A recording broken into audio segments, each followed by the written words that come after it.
Bon, moi j'ai entamé ce carême d'abord dans la joie et j'ai dit à mes chrétiens d'être joyeux. Parce que le carême est un temps qui nous conduit à la joie. À la joie, pourquoi la joie? À la joie parce que tu te rapproches de Dieu. Hein, tu es purifié de tes péchés, la gangue du péché là. Mais tu la laisses tomber. Et puis tu es plus léger, tu es plus léger, tu es plus avec Dieu. Quand tu es avec Dieu, qu'est-ce qui te manque? Rien. Celui qui a Dieu ne manque de rien. Ce n'est pas des mots, ce n'est pas des paroles, c'est une vie. Alors donc moi j'ai commencé mon carême dans la joie et j'ai dit à mes chrétiens, et puis d'abord je me suis confessé, c'est ça qu'il faut faire. Il faut se confesser.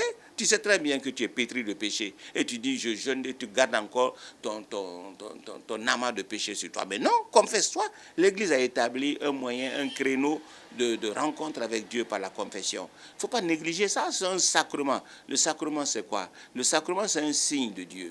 Hein? C'est Dieu qui est présent dans l'invisible mais dans une réalité qui est là. Hein?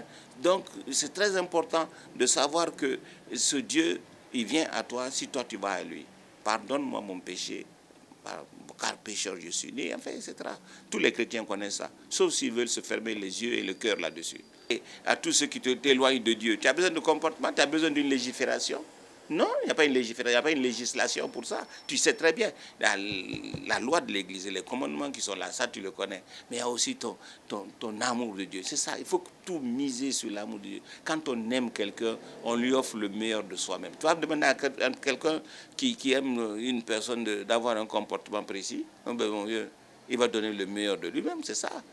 C'est une question d'amour, une question j'allais dire, d'adhésion. Hein. Voilà, un carême, c'est ça aussi, un temps de partage.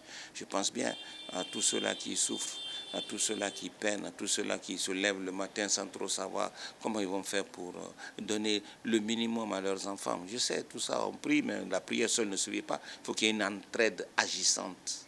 Bon, de tous les Guinéens. Bon, nous avons commencé le carême, les chrétiens bientôt. Vous allez nous reprendre en chemin, vous les musulmans. Il faudrait que musulmans et chrétiens, que l'on sache toujours que ce qui est le plus important, c'est de faire en sorte que notre Dieu, hein, le Dieu Allah, qui soit connu, aimé, partagé.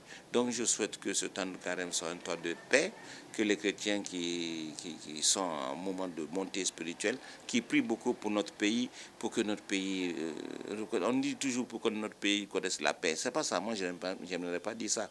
On prie toujours pour que le Guinéen soit plus conscient de ce qu'il est, de ce qu'il doit faire, que chacun fasse ce qu'il a à faire et que chacun fasse bien ce qu'il a à faire. Voilà.